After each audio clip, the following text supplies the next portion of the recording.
Everyone. My name is Belinda Tang, and I'm the Western Canadian regional rep for IASD. This is our first quarterly speaker series featuring local members. Our guest today is Jeanne Van Bronkhorst, who is the author of 2 books, Dreams at the Threshold, Guidance, Comfort, and Healing at the End of Life, and Premonitions in Daily Life, Working with Spontaneous Information when Rational Understanding Fails You. Jeanne specializes in end-of-life dream work based on her work in palliative care. So Jeanne, the floor is yours. I'm going to make you the host now. Okay.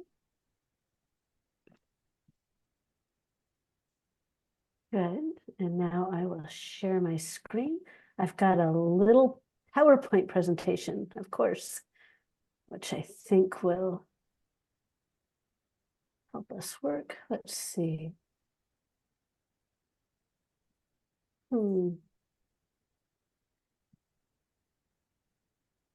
Sorry, just going to move that down so I can. There we go. Good. So this is what the topic is, the dreams at the end of life. And I should start by saying that I actually spent 20 years working in the medical field with people in hospitals and 10 years in hospice, and spent a lot of time looking for ways to connect with people. And what I found is if I came into, in the United States, the social workers go to your house and we have different things we need to do together. And if I came in and just said, "How are you?" people said, "Fine," because we always say fine. And I was looking for ways to invite people into a deeper conversation if they wanted. And if they didn't want, that was fine. But I started asking people, well, so how are your dreams doing these days? And that question just opened up amazing conversations. Sometimes they didn't, often they didn't. I don't dream, I don't like dreaming. What does that have to do with food stamps? But other than that, it did invite people into conversations about their dreams. And again, the range of them was really interesting. From I started this new medication, and ever since then, my dreams have been really weird and I don't like it. So we could talk to the nurse about changing the medication. Or I don't dream I'm an atheist, which opened up other conversations about how do you face the end of life? What are you hoping for? And how does that play in?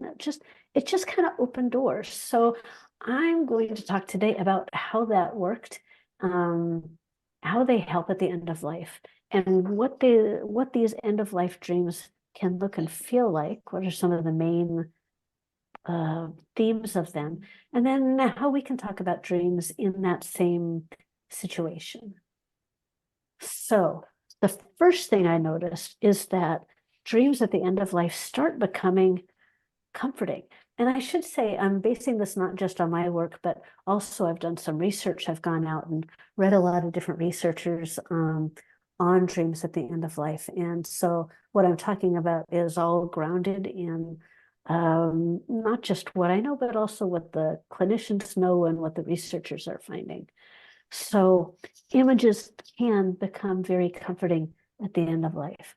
They kind of either take us out of ourselves, they bring us comforting images from our life. So there was one of our ISD members, Tallulah Lyons, talked about her father when he was in his last days and really was not able to do much more than lie in bed and sleep and talk a little.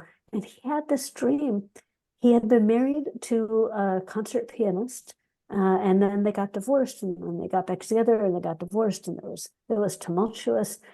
But in this dream, he said, I was in this amazing auditorium, and there was an orchestra, there was a pianist, and she was playing, and it was beautiful. And as the music fills the room, he said, I realize it's your mother playing, and I'm astounded by her beauty. And the beauty of her playing, I rise and join with everybody in shouting brava at the end of her piece. And that felt like, to him, like a reconciliation with his wife who had died years earlier. But this was like him reconnecting with her and reconnecting with what he loved about her, what attracted him to her, what was in his heart, that beauty that she could provide. And that in itself helped Tallulah, who was hearing this dream, feel comforted that her parents had become somehow reconciled through this dream. So these kind of images of reconciliation and comfort, again, they just become much more common. And I've also noticed at the end of life that people who are very, very ill, they can become very dependent physically for just about everything they need. And it can lead to a feeling of helplessness and a fear of being a burden. And there's so much to do sometimes that all people can do is just focus on what this care need is and how you meet the care need. And what the dream does by talking about dreams, the patient becomes a dreamer again. The person becomes a fuller human being again in those moments when they're talking about the dream and talking about how the dream connects to their lives. And it really is quite wonderful because a dreamer brings stories and a dreamer brings a treasure to the person who's listening. So rather than feeling like a burden, they can feel like they're actually providing something to their family. They're offering something to their family again. And talking about dreams, as I said, does help open conversations. It can help people talk about what's important to them, what's meaningful. It can help them connect, like Tallulah's father did, connect to those relationships. It helps people express their emotional, their spiritual life, helps the dreamer say goodbye, because the dream becomes a more gentle approach to some of the harder conversations. So I'll start with that last one. That was a friend of mine, Jay, is a hospital chaplain, and he met with a family in the hospital. He was meeting with the adult children in a separate room, and their mother, who was the matriarch, and a very frail elderly woman in the hospital. And they were trying to decide whether to encourage her to get more tests to do another procedure or not. And they were in a teaching hospital. There was something else that could be done. They didn't know if it would work or not. And the family was kind of beside themselves because they didn't want to tell her that they didn't want her to try to get better. But they also were really worried about how it would look and how it would feel to say something like that. They wanted to be good children. They wanted to be good people for her in this time. And so Jay walked them back into the room to talk to the mother. And the mother said, "I'm glad you're here, Joe. Joe is here. Joe is her husband who died 20 years earlier. He's here waiting for me, and I think I'm ready to go now." And that gave them all permission to stop trying to talk about treatment and to start that conversation of saying goodbye, and gave them a way to feel like to know that they were good for her and good children and being respectful of what she needed. So these conversations, they really can feel like that the end of life is actually a time of growth and a time of development, even as people are coming closer to death. So what do they look like? So the journeys look like the end of life dreams can start having more images of journeys and thresholds and preparation. So the one that comes up often is this sense of I'm moving somewhere, I'm going somewhere. People will dream about getting on planes or on ferries or walking up footpaths or waiting in line, or there's just this sense of something coming, something that I'm moving towards. That is really quite astounding. A friend of mine I met with through my church who was at the end of her life, and I came in one week and she said, yesterday I went on a cruise and it was great. We went all the way across, and there was dancing, and the champagne was actually kind of decent. She was a little surprised by that. I said, okay. And I said, well, what happened when you got to the other side? She said, well, everybody else got off. Everybody had their own cruise director, but mine was really young. And so everybody else got off, but I came back because my cruise director still needed some training up. And I thought that was such an interesting way to put it. And so I said, well, I hope when you go again that your cruise director will be trained up and you'll have a really good time. She's like, oh, do I get to go again? Maybe, I hope so. And she died a couple weeks later. So it felt like that this was her way of starting. And she wasn't sure what the other side was or what it was the other side of, just it was somewhere else. And she just decided to come back for a while. There are dreams about preparations. I said standing in line, finding my keys, packing. One man talked about, I dreamed all night I was closing up my shop. And, I haven't worked in 15 years, but here I am, I'm closing up my shop all night long and putting things away and putting down the shades and locking the door again. So a lot of dreams of kind of getting ready for something. And the families will also have dreams about watching them. So one woman talked about her uncle, and she dreamed that she was sitting on the bed watching him pack. Or people will dream that they are watching their loved one get on a boat or on a plane, and whether they can follow them or not. And dreams of thresholds, that sense of anticipation of, and a decision point of whether I'm going to go forward or not, that moment that just says, I'm not really here, I'm not really there, I'm right at that threshold. And again, people find that is filled with anticipation and promise and safety. There's very rarely times when people reach that threshold and feel like what's next is nothing. It's almost always this sense of the person feeling like they're moving towards something and getting ready for something that's still coming. So, and the last one, of course, is visitation dreams. And these can either be dreams or visions where someone, like the mother who saw her husband Joe, it feels like people who have died have come back and they're waiting. They're waiting to take, and usually coming for guidance, offering to take them to the other side. And while the afterlife is often implied, that sense of I'm leading you on, I'm accompanying you, you're gonna go with me. They don't describe it, but there's a real sense of vivid, comforting presence there. So a friend of mine's mother had Alzheimer's, and in her very last, many months, she was not talking to anybody and was just not talking and not really aware of where she was. And Kathy was sitting by her, and all of a sudden she opened her eyes and she was alert, and she actually kind of tried to sit up, and she said, oh, Mama and Papa are here to take me home.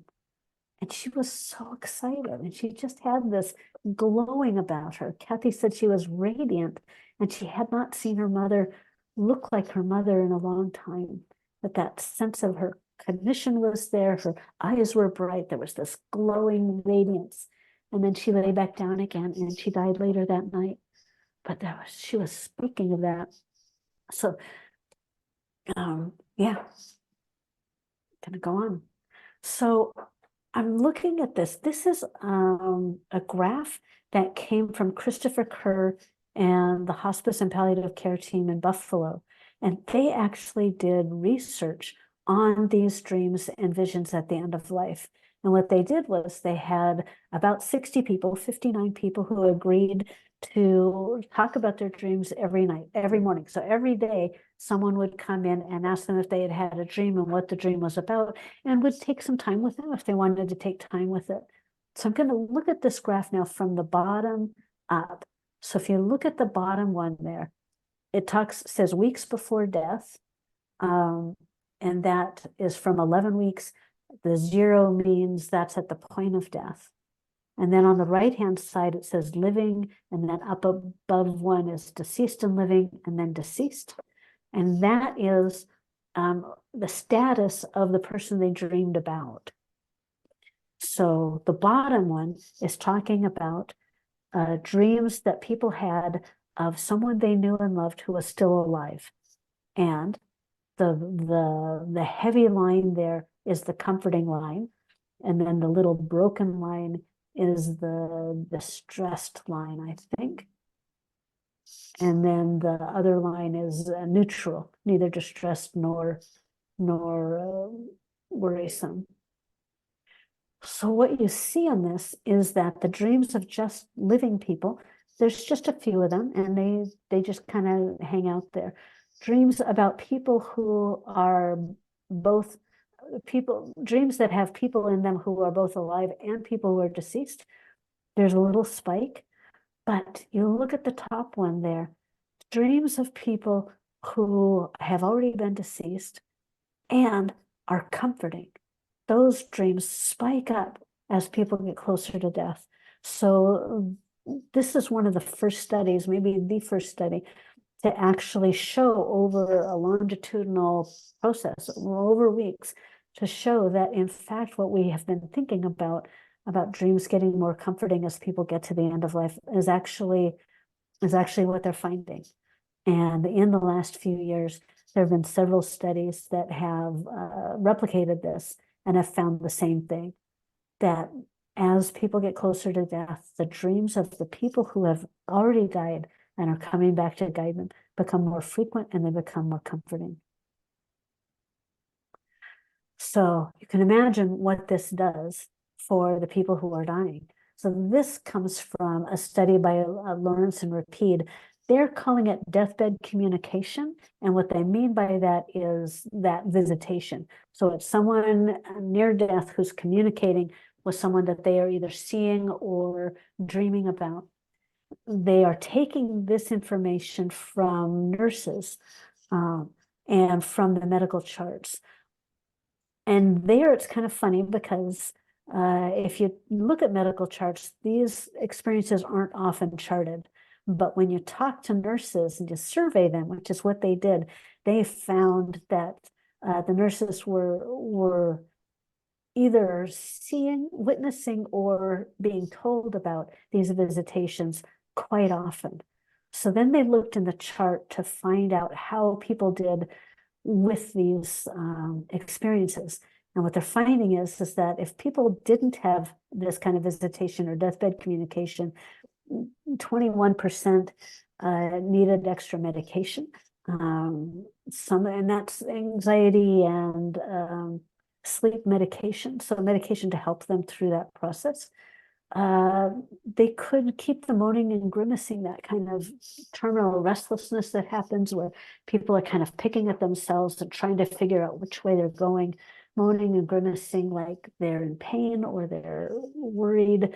And these are things that nurses look at a lot, and they do pretty well keeping them, as you can see, they do pretty well keeping them at a lower level, but it's hard, and they get a peaceful, calm resolution in the hospital 40% of the time, which is less than half.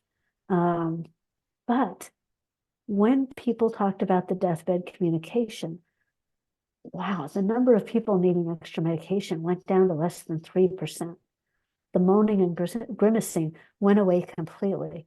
The terminal restlessness went down to under 10%. And a peaceful, calm death was nearly 90%, 89%.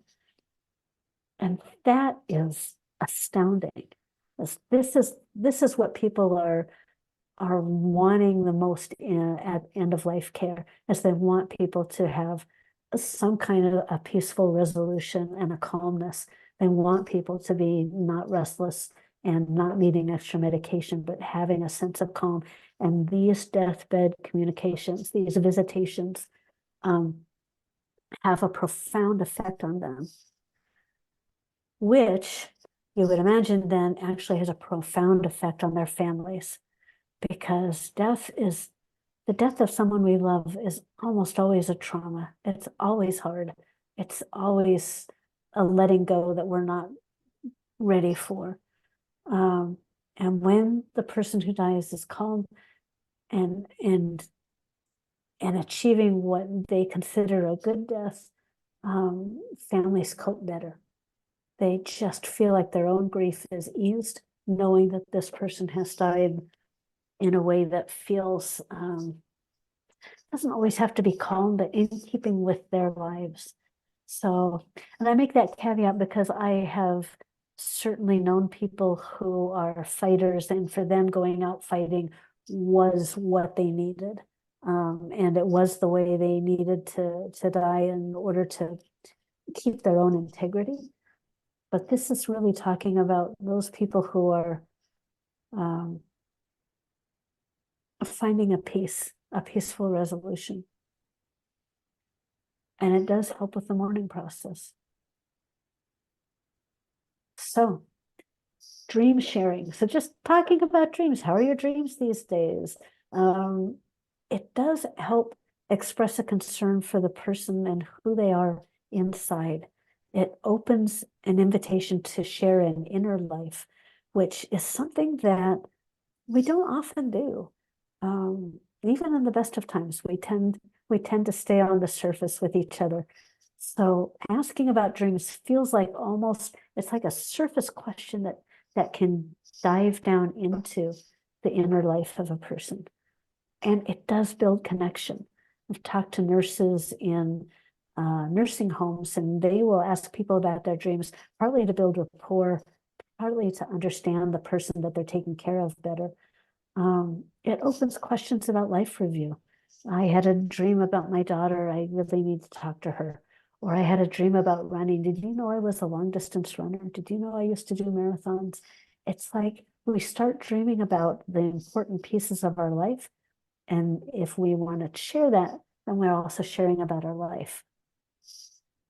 It can help resolve conflicts. I dreamed about someone that I've been in conflict with, and we probably should talk. And this is what was going on before. This is how I was feeling about it. This is how I'm feeling now. Spiritual beliefs, like what do I think is coming next? What do I hope? What do I fear? What do I want? All of these questions are deep spiritual questions that can help people kind of move at the end of life.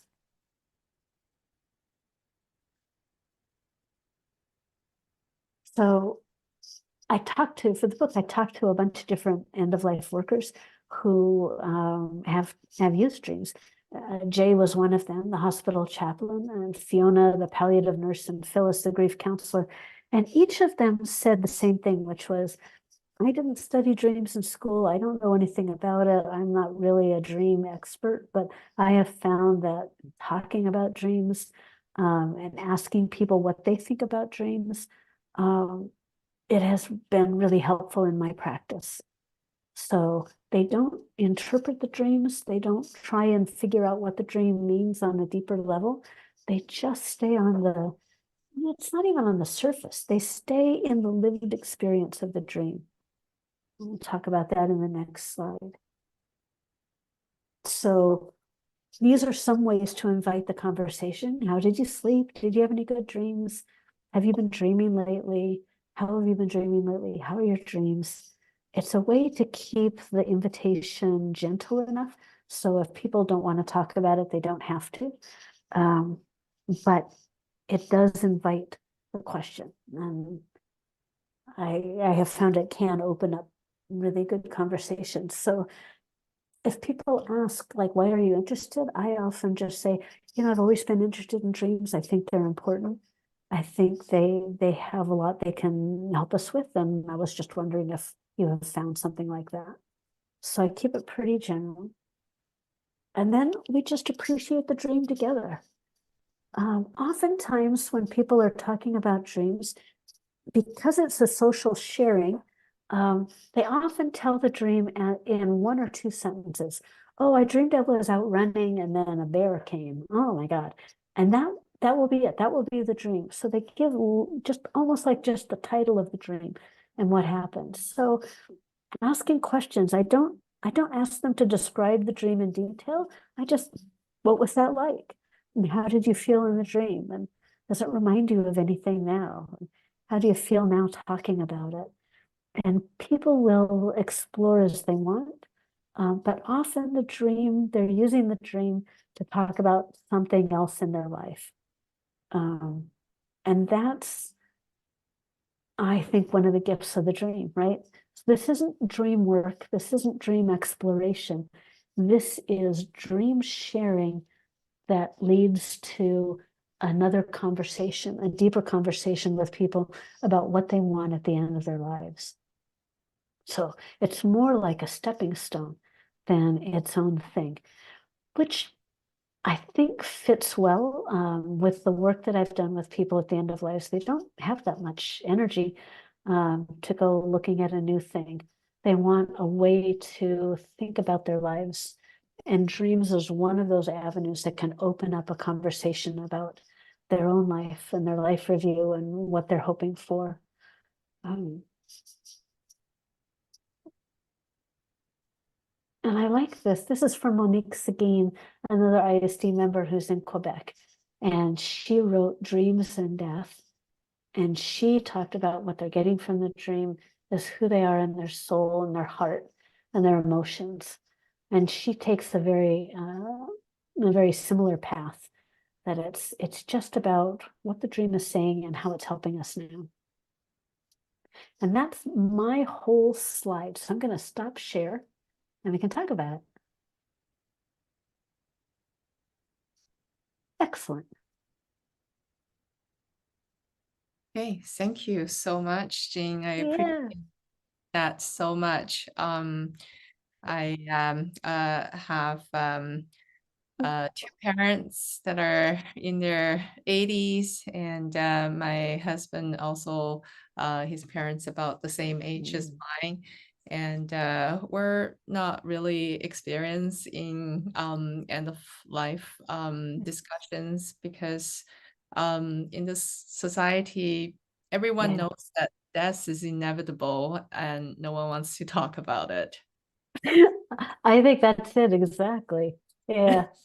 I think that's really So I think, fair. So maybe sometimes just starting, do you talk to them about dreams at all in the morning? Like, yeah, we do. We do more so mm, now. yeah.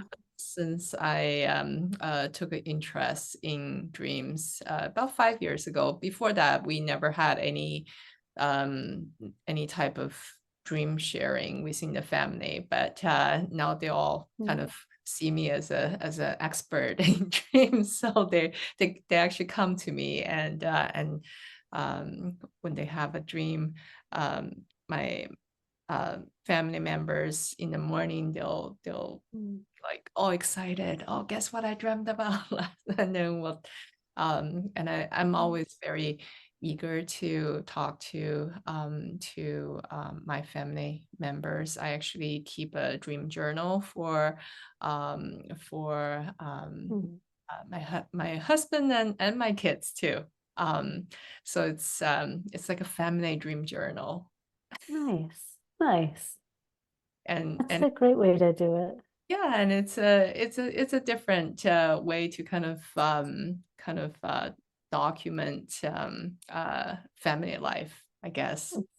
Mhm. Hmm. Yeah. But I really appreciate this opportunity to learn about Mm. dreams at the end of life. Yeah. Well, you might find that those dreams start changing as if they get sick or if they get closer to the end of their lives. Who knows if they will or not, but it's something to, as one woman said, it kind of became a project for her and her mother, that they shared dreams through her last few months of life.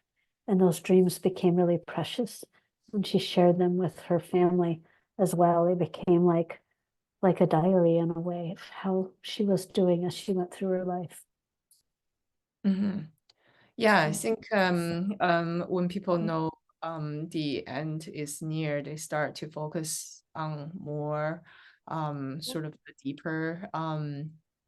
deeper aspects of life Sometimes, rather than sometimes their dreams do it for them.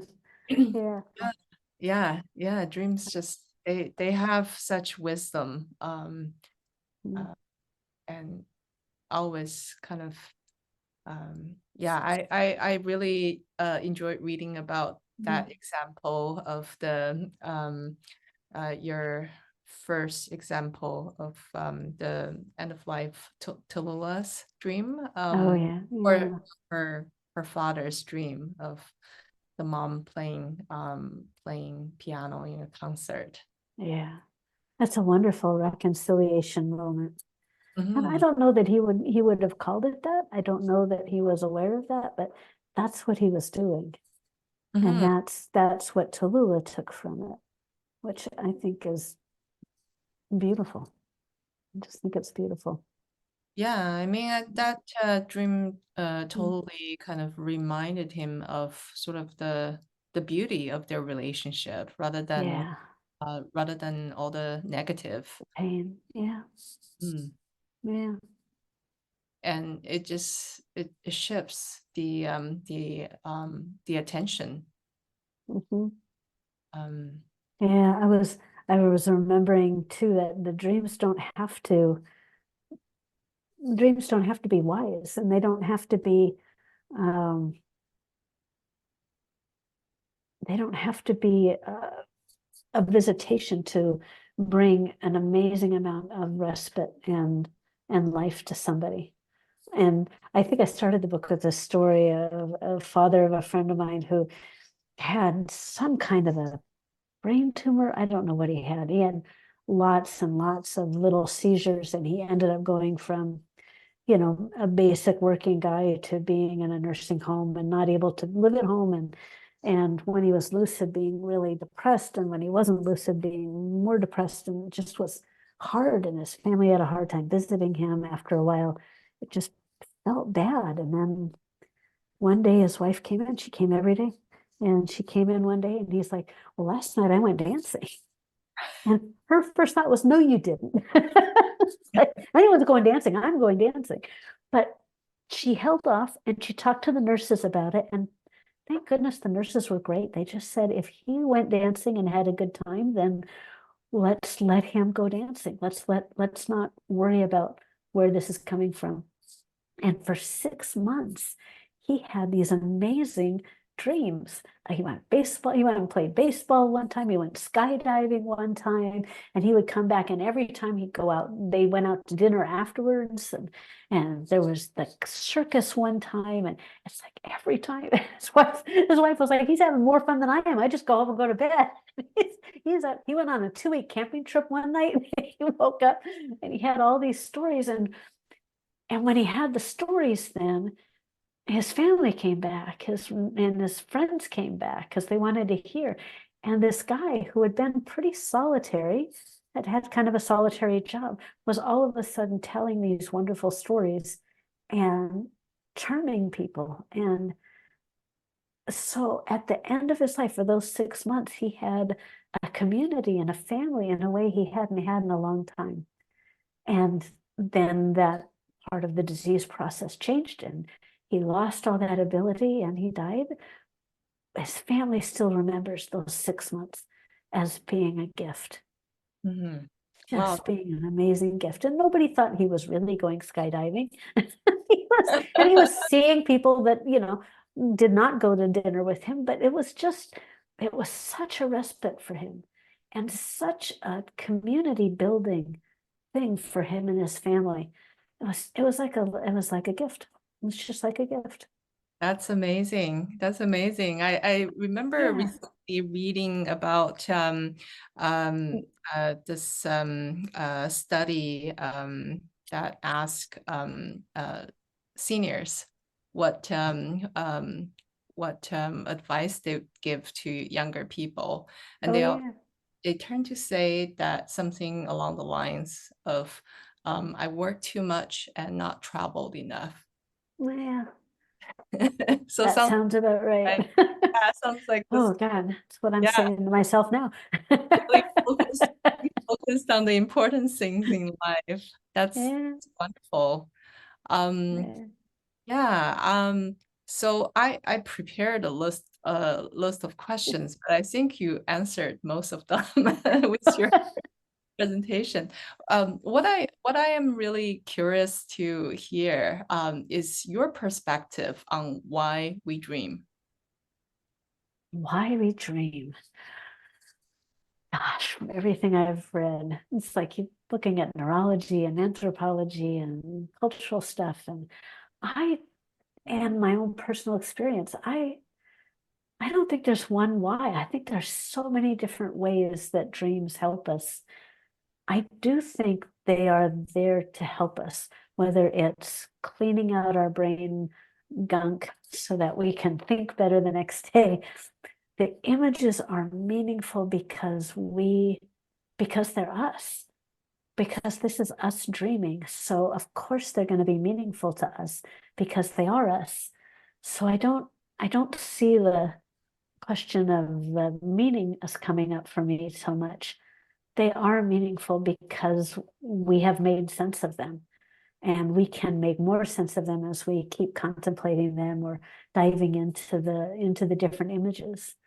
But I think ultimately they're there to help us have better lives, from handling the traumas in our life, or um, giving us ways to predict our future a little bit, to ways to sort out conflicting relationships or problem solve or find new creative impulses. I think all of those things happen in dreams.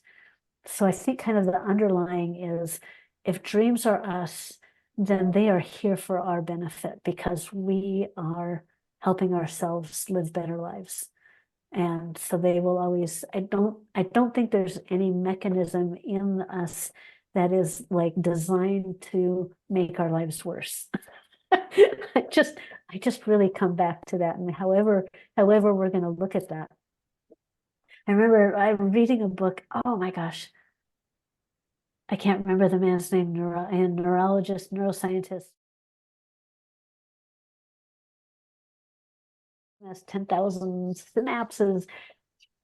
If it was all random, then we should see something kind of like snow on the television.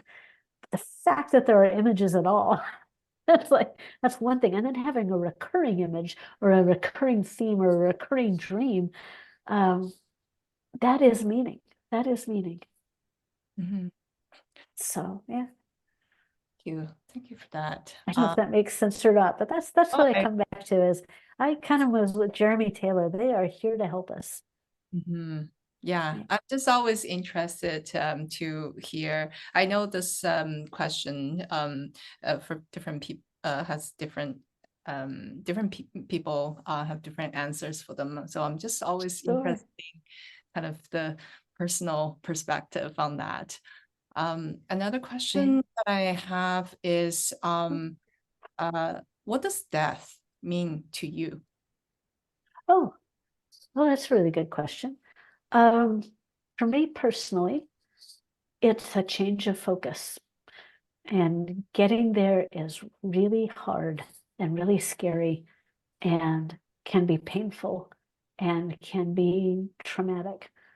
But once we get there, we switch focus and there is an afterlife.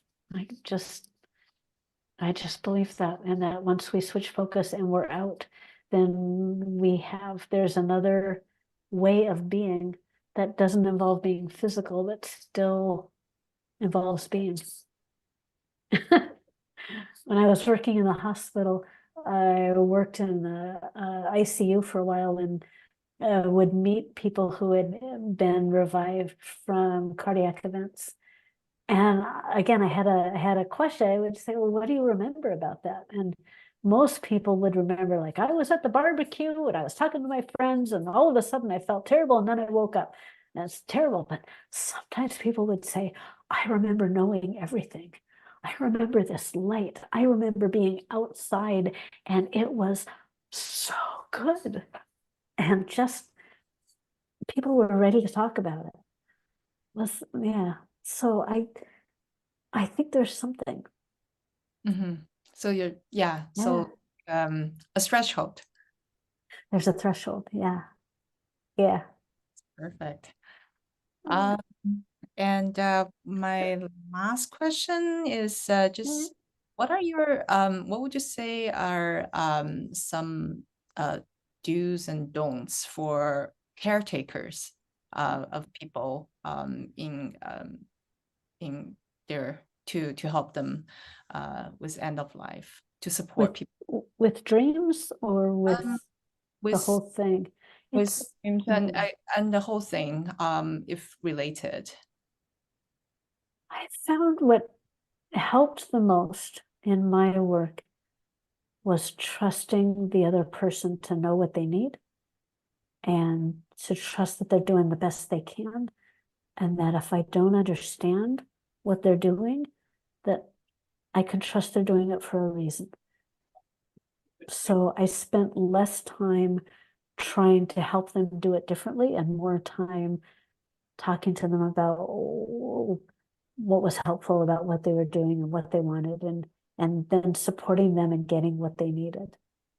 So for me, it's all about listening. It's all about kind of getting on the mechanical bull and just keeping your seat and keeping a steady presence while people are going through something and letting them go through it in whatever way they need to go through it.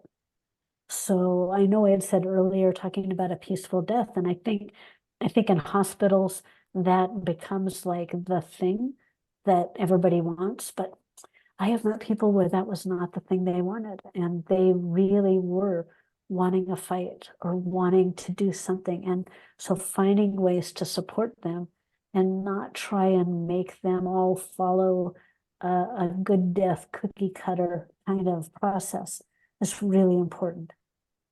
And the more they can feel like themselves and be themselves, the better. The better for them, the better for their families. It's like the biggest thing that I've heard from people saying, oh, she was just like herself. And a friend went and said goodbye to his mother. She gathered the family. She was not eating anymore. She was going to stop. She gathered all their family, and one by one they went in and talked to her, and he went in and talked to her, and he said, you know, she told me I was a good son and she was proud of me and she was really grateful for, you know, everything I'd done, and it was lovely. And then he got this twinkle and he said, yeah, but later I had to go back in and get something. She was like, what are you doing back in here? I've already done you. And that piece of that gruff kind of, I've marked you off, why are you back here again? That's what he treasures, because that was just quintessential her and her relationship with him. And that, I think, is what I found, that people treasure those last moments of people being themselves. Yeah. So just So staying with that, staying steady, hands under my legs, so I'm not trying to fix or change or adjust, and just listen. It's listening. It's just listening all the time. So asking them how their dreams are and let them talk about it in whatever way they want to. And if they don't want to, then you go on to something else. But no dream work, no dream analysis, no, just listening and asking them questions based on what they've said. So it might be, if they say, I dreamed about my daughter, I might say, well, what was your daughter like? Or what is your daughter like? And, you know, let it open that kind of a conversation. But yeah, but trying really hard to just let people give them support to do this however they need to. Yeah, huge. Sounds like the approach is to kind of talk about dreams, to kind of take the conversation into a deeper, more meaningful level. And no, not so much. It's really about listening. And if they take the dream into a deeper place, that's great, and I'll follow them. But if they don't take the dream into a deeper place, oh, I was out running, it was great, or I had a monster chase me, ooh, don't want to have that again, and then they're going on, I'm going on with them. I'm not going to go back and try and figure out what the monster represents. So I'm opening, I'm inviting the question, I'm inviting the conversation about dreams, but I'm letting them decide whether they're going to accept that or not. And I'm letting them decide what dream they're going to share and what the dream means and how far they're going to go in relating that to their life. So I may ask them how you felt in the dream, or when they talk about kind of different people, asking about those people, but it's really about following more than leading. Mm. Really, yeah. Clarifying that.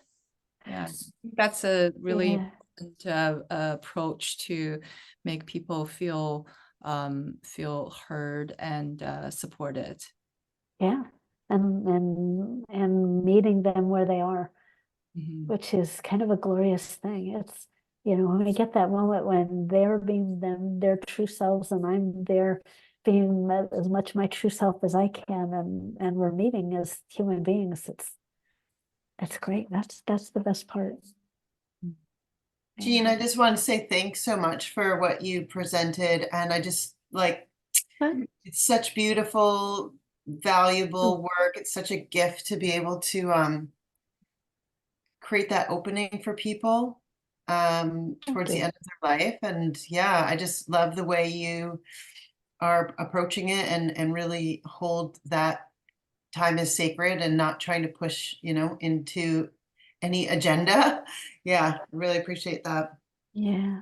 I just had a question for you. Is there anything, do you ever work with people who aren't remembering their dreams in some kind of way where, or, if they're not remembering their dreams, do you do any visioning kind of work or anything like that, or just getting people to imagine? No, just. No, I really don't. At the end of life, people are so busy with their own process, and if dreams is not the way to go, then that's fine. Then we do whatever they need.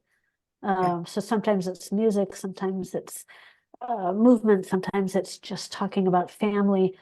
It's whatever they want to talk about, and if dreams aren't the way in, then that's fine.